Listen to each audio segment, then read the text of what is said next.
The call came at 7:12 on a Tuesday morning, while I was still in my scrubs from a night shift at St. Croix Regional, one shoe off, standing in my kitchen with a coffee I hadn't tasted yet. "We're closing on the cabin Friday," my mother said, like she was telling me the weather. "Your father found a buyer." I set my coffee down. The cabin? Grandpa's cabin. It's been sitting empty for 2 years, Kirsten. Somebody has to deal with it. I would have dealt with it. I have been dealing with it. I was up there 3 weeks ago fixing the porch step. You could have called me before you found a buyer, not after. There wasn't anything to call about yet. It's just a listing that turned into an offer. A listing you're closing on Friday. That's not nothing, Mom. That's the whole thing. I sat down at my own kitchen table, still in one shoe, and pressed the heel of my hand against my eyes. Your father handled the listing. I just found out about the offer myself, if you want to know the truth. Then let me talk to him. He's not here. He's at the hardware store. A pause, the kind she used to let settle before she said something final. I'd moved to St. Paul 8 years earlier for the only outpatient residency that would take me 40 minutes from the cabin and 90 from where I'd grown up, close enough to drive up every weekend, and far enough that my mother had never quite forgiven the distance, even though it was smaller than the distance most people's kids put between themselves and home. "You moved to the cities," she said, and her voice didn't change at all, which was somehow worse than if it had. "You gave up any claim to that place a long time ago."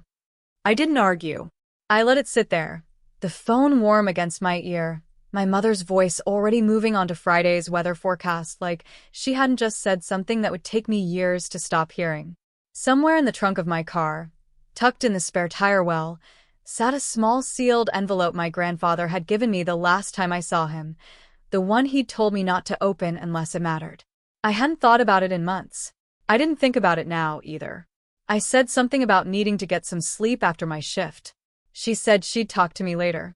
Neither of those things turned out to be entirely true. That evening I drove the 40 minutes to my parents' house in Pine County, the same drive I'd made every other weekend for 6 years to check the cabin's pipes, to clear the gutters before the snow, to pay the property taxes twice when my father forgot. My mother was at the stove. My father was at the kitchen table with a folder of papers he didn't offer to show me, the overhead light throwing a hard yellow square across the pages he kept angled slightly away from where I stood. "You could still come Friday," he said, not looking up. "If you want to see it one last time." I don't want to see it one last time. I want to know why I'm hearing about this from a phone call instead of from you. My father closed the folder, squared its edges against the table like that settled something, the small definitive motion of a man used to having the last word in his own kitchen. "Because it's not your decision to make." Whose decision is it then? Yours? Aaron doesn't want it. Britt doesn't want it. I'm the one who's driven up there every month, in every season, for 6 years. "That's not the same as owning it," he said, not looking up from the folder he still hadn't offered to show me. "It's closer to owning it than anything either of you have done." "Watch your tone," he said, though I hadn't raised it. "I'm not raising my voice. I'm asking a question you keep not answering." "There isn't an answer that's going to satisfy you, Kirsten. Try me. I'd rather hear a bad answer than none at all." He didn't answer that one either. My mother set a plate in front of him. Nobody set one in front of me. I stood in the kitchen where I'd eaten 1,000 dinners and understood, plainly, that I wasn't being asked to stay for this one. I noticed, on my way out, that the folder on the table had a title company's letterhead peeking out from under the flap, and that my father had angled it away from me again before I'd even finished turning around. I drove home that night with the radio off, going back over the conversation the way I sometimes went back over a patient's chart looking for the detail I'd missed the first pass through. My father hadn't said the sale was necessary. He hadn't said the cabin needed the money, or that he and my mother had decided together, or even that Aaron and Britt had weighed in. He'd said only that it wasn't my decision, which wasn't an argument at all. It was just a wall, dressed up to look like one. I'd been a physical therapist for 11 years, the last 4 of them running my own outpatient practice in St. Paul, the kind of work where you learn to read a person's body before they tell you what's wrong with it, the shoulder that guards before it aches, the knee that won't quite bear weight the way the patient insists it does. I noticed things. I noticed, standing in that kitchen, that my father's hands hadn't stopped moving the whole conversation, straightening a fork, squaring a napkin, small motions of a man arranging a room so he didn't have to look at what was in it. I noticed my mother kept her back to both of us longer than the stove required, and that when she finally turned around, her face had already arranged itself into something neutral, the way you set an expression before you walk into a room you know will be hard. I noticed it because I'd learned to notice things young, in a house where the loudest voice usually lost and the quietest one usually won, and where being right had never once been the same thing as being heard. I remember being 12, watching Aaron get sent his room for slamming a door over some curfew argument, while I'd learned by then to just go quiet and wait a situation out, and somehow always came out the other side with what I wanted, or close enough to it. I didn't think of it as a strategy at the time. I only understood, much later, that my parents had spent 30 years training all three of us in which kinds of wanting were allowed to be loud, and mine had never been one of them. The cabin itself was nothing fancy: 2 bedrooms, a wood stove that still worked better than the electric baseboard heat, a screened porch that faced the river and caught the morning light in a way that made the whole place feel bigger than it was. The floorboards creaked in the same 3 spots they'd creaked in since I was a child, and I'd never once considered fixing that, because the sound was as much a part of the place as the river was. My grandfather built that cabin in 1961, board by board, on 11 acres along the Kettle River, hauling lumber up from Pine City in a truck that broke down twice before the roof went on. He'd been the one constant of my childhood, the one who taught me to fillet a walleye at the end of the dock, patient with my clumsy first attempts in a way my father never quite managed to be with anything, who let me stay up past bedtime to watch for the northern lights with a wool blanket around both our shoulders, telling me the names of constellations he half remembered and invented the rest, who told me once, sitting on that same dock with a coffee going cold in his hand, that the cabin would be mine someday because I was the only one who ever asked about the roof. He was the kind of man who said things like that once and never again, and expected you to remember them without being reminded. He didn't repeat himself. He didn't explain himself either, which I understood later was its own kind of lesson. He was also the only person in the family who ever asked me what I wanted, rather than telling me what made sense. When I said I wanted to go into physical therapy instead of nursing like my mother had always assumed I would, my parents asked about the loans, the length of the program, whether it was really necessary. Grandpa asked what kind of patients I wanted to help, and then didn't say another word about it, just nodded like the matter was settled, because I'd settled it. I've thought about that difference more in the last few years than I used to. It's a small thing. It isn't small at all. The last time I saw him, 3 months before he died, he handed me a small manila envelope on that same dock, already sealed, and told me to put it somewhere safe. "Don't open it unless it matters," he said, tapping the envelope once with a thick, weathered finger. "You'll know when it matters." I asked him what was in it. He just smiled and said the fish weren't going to catch themselves, and that was the end of the conversation. I put it in the spare tire well of my car that night, under the jack and the tire iron, and mostly forgot it was there, the way you forget about things you've been told not to think about, until the day it was the only thing in the world I could think about. My brother Aaron got the house in town when Grandpa passed. My sister Britt got the truck and the boat. Nobody argued about any of it because nobody else wanted the cabin. It was 2 hours from Aaron's job, and Britt didn't like the bugs. I remember Aaron saying, at the reading of the will, "Kirsten can have the cabin. She's the only one who will actually use it," and everyone nodding like that settled something, the lawyer moving on to the next line item before anyone thought to ask him to write it down, though nothing about it was ever put on paper that day. I was the one who drove up. I was the one who learned to patch a roof from YouTube videos at 11 at night after 12-hour shifts. I was the one who called the well company when the water ran brown, who knew the number for the propane company by heart, who kept a toolbox in my trunk specifically for that cabin and no other reason, next to a coil of rope and a spare fuse box I'd bought after the power tripped one October, and nobody could reach my father for 2 days. My parents held the deed jointly with Grandpa's estate, a technicality nobody had ever bothered to sort out, because sorting it out would have meant admitting the cabin needed a plan, and having a plan would have meant deciding it was mine. He always said it would go to you. My Aunt Solveig told me once, at a funeral lunch for years back, quietly, over a paper plate of ham sandwiches nobody was eating. Everyone knew that. Your mother knew that. Then why hasn't anyone said so? She glanced toward the kitchen doorway, where my mother was refilling a coffee urn and pointedly not looking our way. Some things your parents like to let sit, Solveig said, lowering her voice. They think if nobody writes it down, nobody has to feel like they lost anything. Solveig just looked at me the way people look at you when they've decided the answer isn't theirs to give. Ask your father, she said, and went to refill her coffee, and I let her go without following, because some part of me already suspected I wouldn't like the answer anymore for having chased it down myself. I never asked my parents to confirm it. I thought there was time. There is always, right up until there isn't, the assumption that there will be time. The years after that settled into a rhythm nobody else seemed to notice but me, a quiet second job I never once called by that name. I kept a running list in my phone, half joking, half not, cabin stuff that got longer every season and that I never once showed anyone.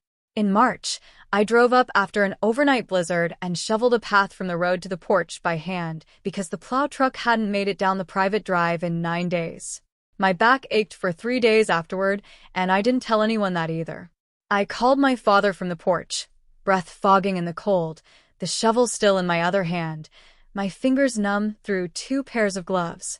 The roof held, I told him, but we're going to need new shingles by next winter. Maybe a full tear-off. I'll get some quotes.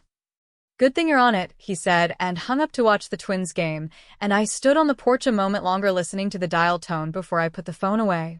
In June, I drove up on a Friday after work, replaced the dock boards that had rotted through over the winter, 6 of them, cedar, $41 apiece from the lumberyard in Pine City, the whole job done by headlamp because I hadn't left St. Paul until after 6.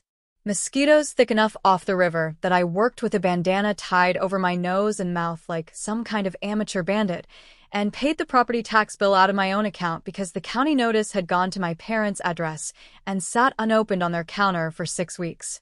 $640. I didn't mention it at Sunday dinner. I let it sit there, another quiet ledger entry nobody else was keeping, filed next to all the others in that running list on my phone that nobody ever asked to see. In September, my mother called to say a windstorm had knocked a maple limb onto the porch roof. I drove up that same night, tarped the hole myself in the dark with a headlamp strapped to my forehead, the wind still gusting hard enough to snap the tarp like a sail and nearly take it out of my hands twice, and slept in the cabin because I didn't want raccoons finding their way in before I could get a roofer out. The roofer, when he came 2 days later, quoted $4,100 for the repair, materials, and labor both. I paid the deposit myself and told my father he could pay me back whenever. He never did. I never asked twice. I told myself it didn't matter, that the cabin mattered more than the math of it, and mostly I believed that, on the drives home at least, if not always by the time I got there. At Thanksgiving that year, Aaron mentioned, almost as a joke, that the cabin was basically Kirsten's problem now, since she's the only one who ever goes up there. Everybody laughed. I laughed too. Nobody at that table knew the water heater had failed in October, and I'd replaced it myself, out of pocket, on a Tuesday between 2 afternoon patients, because I didn't want my father dealing with plumbers when his knees were bad. Nobody asked how I'd found the time. Nobody asked what it cost, or whether I'd slept that week, which I mostly hadn't. I never sent anyone an invoice for any of it. I didn't think I needed to. I thought the work spoke for itself. I understand now that work only speaks if somebody's listening for it, and my parents had stopped listening a long time before I noticed I was still talking. I understood something else too, later, that I couldn't quite name yet in November, that my father's silence about the money wasn't carelessness. He didn't forget the tax bill or the roofer's deposit because he was busy. He let me carry it because as long as I kept carrying it, nobody had to have the conversation about who the cabin actually belonged to, and a conversation avoided long enough starts to feel, to the person avoiding it, like a decision already made. Between the shifts and the drives up, I'd started keeping a spare set of work clothes in my car, just in case a cabin emergency ran long enough to eat into the next morning. Nobody had asked me to plan around the place that carefully. I'd just started doing it, the way you start doing anything for someone you love without waiting to be asked twice. Friday came before I was ready for it, though I hadn't told my parents I was coming. I found out about the closing time from Britt, who mentioned it in a group text like it was nothing. 10 a.m., the title company in Pine City, see you all there or not, doesn't matter to me either way. I read it twice before it landed. I drove there instead of to work, called in sick for the first time in 3 years, my hands tight on the wheel the whole way down County Road 7, replaying the phone call, and the kitchen, and every version of the last 6 years where I should have asked someone, anyone, to put something in writing. I didn't have an answer for why I hadn't. I only had the drive, and the envelope still sitting where I'd put it years before, though I wasn't thinking about it yet. I walked into a small office that smelled like carpet cleaner and printer toner. My parents already seated at a long table across from a couple I'd never met, a woman about my age and a man in a fleece vest, both of them looking like people who'd been promised the easy part of the day. There were 4 chairs set up on the buyer's side of the table and 3 on ours, which told me everything about how many people my father had expected to show up. My father's face changed when he saw me. Not surprise, exactly. Something more like a man watching a door he thought he'd locked swing open anyway.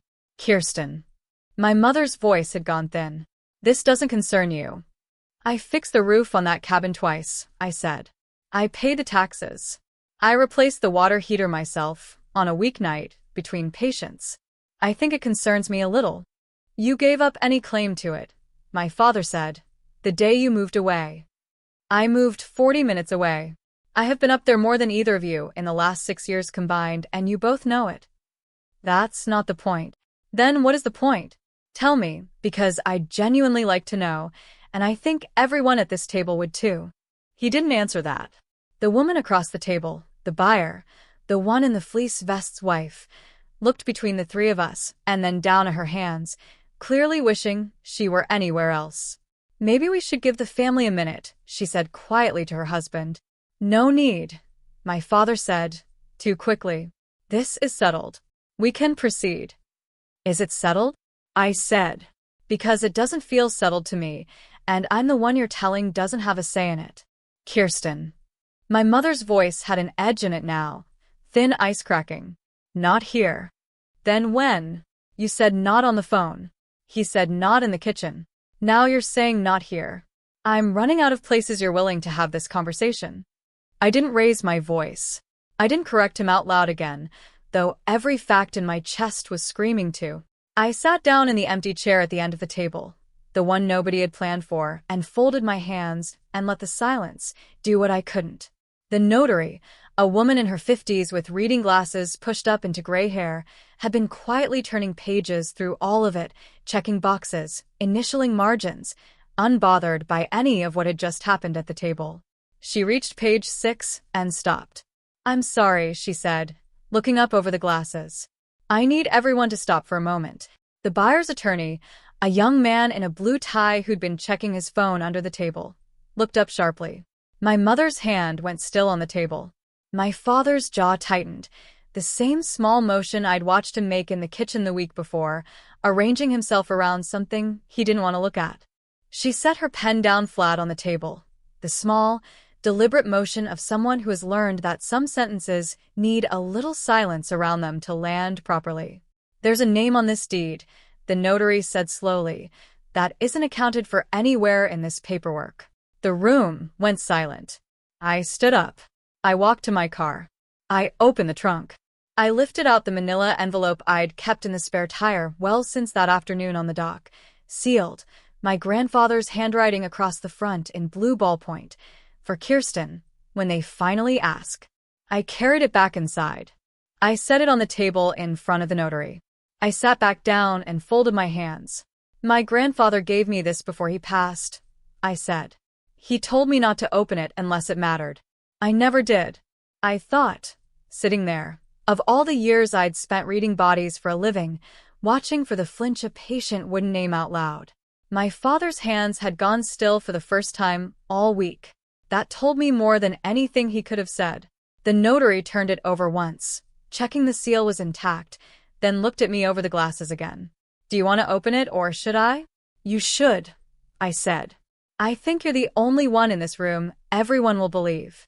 She broke the seal carefully, the way people do with things they've learned to respect, and slid out a single folded page along with a copy of a deed amendment, notarized 4 years earlier, a date I recognized immediately, the week after that funeral lunch with my Aunt Solveig, the week she told me to ask my father, and I hadn't. This is a signed transfer, the notary said, scanning it once, then again. Executed by your grandfather, 4 years ago, naming Kirsten Voss as sole beneficial owner of the cabin property upon his death.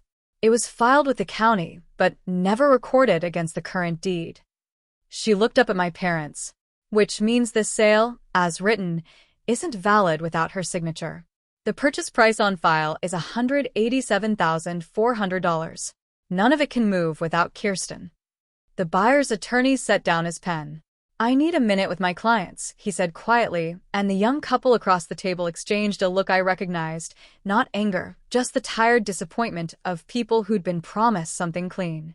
The woman in the fleece vest's wife reached over and put her hand on his arm, and I understood, watching them, that they hadn't done anything wrong here either. They just wanted a cabin on a river, the same as anyone would.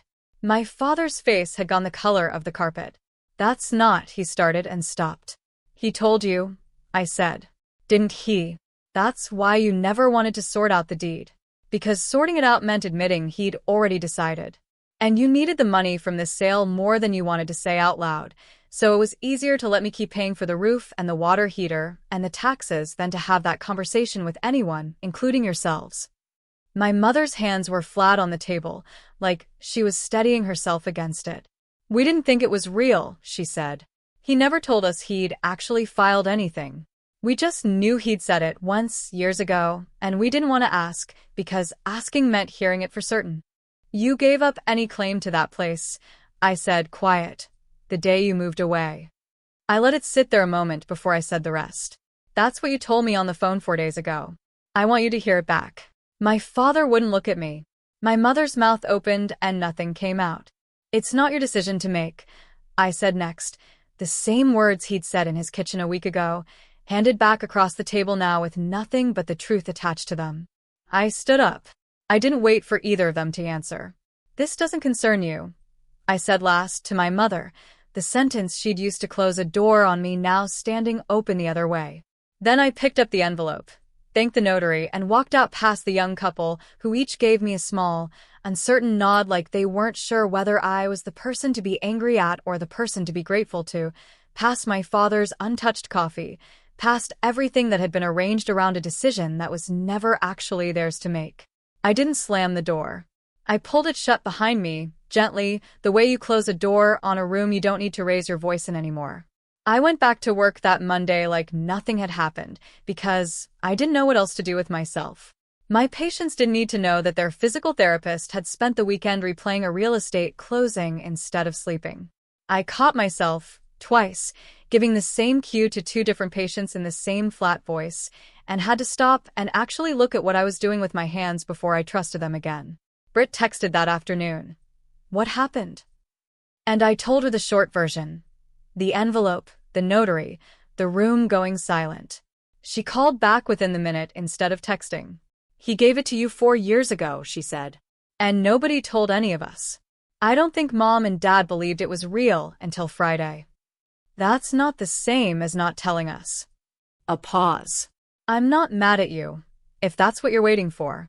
I never wanted that cabin. I just wish somebody had said something before I found out from a group text about a closing that already fell apart. I wish that too, I said, and meant it. Aaron sent 4 words an hour later. Glad it's yours. He'd never once, in 6 years, offered to drive up and help with anything, and I didn't hold it against him for that text either. Some people show up by staying out of the way. I texted my Aunt Solveig that night, just a few lines about what had happened at the title company. She wrote back almost immediately. Told you. He always meant for it to be yours. I'm glad he finally made you listen. My mother called 4 days later. I let it ring twice before I picked up. The Andersons pulled out, she said. No hello. The buyers. Their attorney said the title issue was too complicated to wait on. I know, I said. The notary called me too. She wanted to confirm I still intended to keep the property in the family, and I told her I did. Silence on the line, the kind I used to fill for her out of habit. I didn't fill it this time. Your father wants to talk to you, she said eventually. About the cabin. About an arrangement. What do you want from us, Kirsten? She asked before I could answer. Tell me and I'll try. It was the first honest question either of them had asked me in the whole 10 days, and I sat with it for a second before I answered. I want the deed changed properly, with both of you signing off on it, so it's never a question again. And I want you to stop telling me I gave something up when what actually happened is you never wrote it down. That's fair, she said, quietly, and it was the first time in a long time I'd heard her say those two words to me about anything. I'm not trying to punish you and Dad, I said. I'm trying to make sure I never have to find out what I own from a group text again. I understand, she said, and for once she didn't rush to fill the quiet after it. I'm not selling it, I said, but I'll drive up Sunday. I want the deed changed properly this time, with both of you signing off on it, so it's never a question again. She was quiet a moment. He didn't mean what he said. About giving up your claim. I know he meant it, I said. That's fine. It just wasn't true. I drove up that Sunday like I always had, past the turn for the county road, past the mailbox with Grandpa's name still painted on it because nobody had ever gotten around to changing it. My father was on the porch when I pulled in, sitting in the chair Grandpa used to sit in, not saying anything, just watching the river the way the old man used to. I sat down next to him in the second chair, the one that used to be mine when I was small enough to need help climbing into it. He reached over at one point and rested his hand briefly on the arm of my chair, not quite my arm, the closest he'd come to an apology in 6 years, and I let him have that small, awkward distance without closing it for him myself. Your grandfather never told me he'd filed anything, he said after a while, still watching the water. I want you to know that. I knew he meant to leave it to you. I didn't know he'd made it real. Would it have changed anything if you had known? He didn't answer right away, which was its own kind of answer. I don't know, he finally said. I'd like to think so. I'd like to think so too, I said, and left it there, because some things don't need to be resolved on a porch in one afternoon to still be worth saying out loud. It was enough, for now, that I was the one sitting there on a porch that was finally, on paper, mine. I still catch myself, some mornings on the drive up, half expecting my phone to ring with another version of that first call. A different Tuesday, a different piece of news I meant to just accept because somebody decided I would. It hasn't rung that way again. I don't know if that's because my parents learned something or because there was nothing left to decide without me. I've stopped needing to know which one it is. Some questions get smaller once you stop handing them so much room to grow in. The envelope stayed in my glove box after that, the seal long since broken, the one sentence in Grandpa's handwriting still visible where I'd folded it back along its crease. You already knew. Dad. This story was written and produced with the help of AI tools by our writing team and is a work of fiction created only for entertainment and educational purposes. No real persons or events are depicted. Everything else in that kitchen that day, the excuses, the timing, the silence, could be argued about by everyone who was in the room. The deed couldn't. That was the only thing that was true.